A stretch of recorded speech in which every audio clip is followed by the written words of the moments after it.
रात भर दो बड़ा मचाता है तब। हाँ देखा था, इधर ही रात में आया था 8 बजे और सोते समय वो आकर के भेड़िया इन लोग पर हमला कर दिया।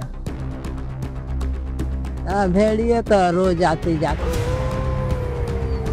बच्चे हमारा थोड़ा आगे रहे, हम थोड़ा पाछे रहे, बस वो बच्चे के पास कदम निकले। एक लड़का खा जाए दोसर हाली स्कूल जा सकता है, दोसर बाहर निकल सकता है। अमावस्या वो रात जब आसमान में चांद नहीं होता, जब पूरा ब्रह्मांड जैसे स्याही में डूबा हो। जंगल में खामोशी होती है, पर उस खामोशी के भीतर कुछ जागता है। बहराइच के जंगलों में पिछले कुछ दिनों में भेड़ियों के हमले में 6 मौतें और 25 से ज्यादा लोग घायल हो चुके हैं और 16 गांवों में सन्नाटा पसरा हुआ है। डर के साये में जीने को मजबूर हैं, अपनी जिंदगी बिताने को मजबूर हैं अपने बच्चों और परिवार के साथ। आप देख पा रहे हैं कि इस तरीके से अपने घर को सिक्योर किया गया है, सुरक्षित किया गया है।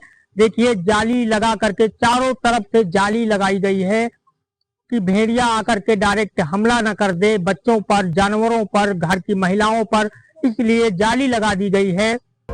लोग मान रहे हैं अमावस की रात ये असर और गहरा हो जाएगा। स्थानीय मान्यता कहती है कि अमावस की रात को जंगल के देवता क्रोधित होते हैं, जानवरों का व्यवहार बदल जाता है और उनकी भूख बढ़ जाती है। लोग कहते हैं उस रात हवा तक ठंडी नहीं भारी लगती है, जैसे जंगल खुद सांस रोक लेता हो। अब बप्पा और बतावा करते रहे कि हाँ जब पूर्णवासी रात होता है या अमावस के रात होता है तो जब कहूँ शिकार ना पावत हैं भेड़िया तब देवी माँ के पास जाते हैं, तब वो जहाँ पावत हैं तहाँ कूद जाते हैं। ये बहुत पहले बतावत है कि सुंदर बढ़ ही रहा था बहिरापुर में, तो अमावस के रात कहाँ उनके लड़का कहाँ उठा लेगा रहा भेड़ा और खाए ले हिस्सा है। अरे अब बप्पा बाबा हमारे बतावा करते रहे, कहा रहा कि तो अमावस के हम भेड़िया के ताकत ज्यादा हो जाता है, शिकार ज्यादा ढूंढे लागत है। बाबा बतावा करते रहे, बप्पा बताओ, बाबा के बाबा बताओ, सब बताओ तो रहे। सब सुनने में आता है कि पूर्वज बताते थे कि हाँ ऐसा होता है कि अमावस की रात भेड़िया ज्यादा शिकार करता है। लेकिन अब सवाल यह है कि क्या वाकई अमावस की रात जानवरों को और आक्रामक बना देती है, या फिर ये सब डर और अंधकार का मनोवैज्ञानिक असर है। भारतीय वन्यजीव संस्थान के वैज्ञानिकों के मुताबिक भेड़िए और जंगली जानवर रात में शिकार पर जाते हैं क्योंकि उन्हें अंधेरे में फायदा मिलता है। अमावस्या की रात में जब चांद नहीं होता तो उनका शिकार का आत्मविश्वास बढ़ जाता है, यानी वैज्ञानिक भाषा में कम रोशनी, ज्यादा सक्रियता, ज्यादा हमले। अरे बहुत खराब परिस्थिति है इस समय, आदमी डगमगा रहा है अपने आप, हिम्मत नहीं पड़ रहा है अकेल दुकेल चलने में। देखभाल करना पड़ता है, रहना पड़ता है।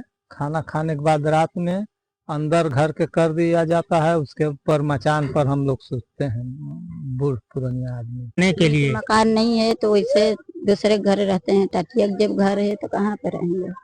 रात भर दो बड़ा मचाता है तब। बच्चे हमारा थोड़ा आगे रहे, हम थोड़ा पाछे रहे, बस वो बच्चे के पास कदम निकले, तबले हम हल्ला कहें। मेरा लड़का लाठी लेके बल्लम गया, हमारे पति गए, तब खेदे तो कुछ दूर पर जाकर खड़ा हुआ। भेड़िए तो रोज आती जाती। हाँ लड़का बच्चा खातिर लाठी ले ले हैं, आ पकड़ के नोच लेता ना, आ जाता ना द्वार पर। कौन में रहे थे भगवान जाने, कौन में यहाँ दिन कटा था, कोई के कोई खाद पिया था, यहाँ लड़का बच्चा जी का खाए जाये, उठवाला मोहल्ला सबको तो व्याकुल हो जाये। एक लड़का खाए जाये, दोसर हाली स्कूल जा सकता है, दोसर बाहर निकल सकता है। विज्ञान ये भी कहता है कि इंसान का दिमाग अंधेरे में डर से ज्यादा प्रतिक्रिया देता है। इसे फियर रिस्पॉन्स एप्लीकेशन कहा जाता है, यानी जैसे ही अंधेरा बढ़ता है हमारा मस्तिष्क खतरे को कई गुना बड़ा महसूस करने लगता है। इसलिए गांव में लोगों को लगता है कि भेड़िए ज्यादा खतरनाक है, जबकि वे सामान्य व्यवहार ही कर रहे होते हैं। वन विभाग की टीमें लगातार गश्त पर है, ड्रोन और नाइट कैमरों से जंगल की निगरानी हो रही है। भेड़ियों की आवाजाही, उनके झुंडों की हर एक चीज पर नजर रखी जा रही है। अंधेरा हमेशा डर नहीं होता, कभी कभी वो सिर्फ एक परीक्षा होता है, हिम्मत और उम्मीद की। बहराइच के लोग आज उसी परीक्षा से गुजर रहे हैं, जहां हर लौ के पीछे एक प्रार्थना चल रही है, बस ये अमावस बिना खून के गुजर जाए। Output desk, time TV.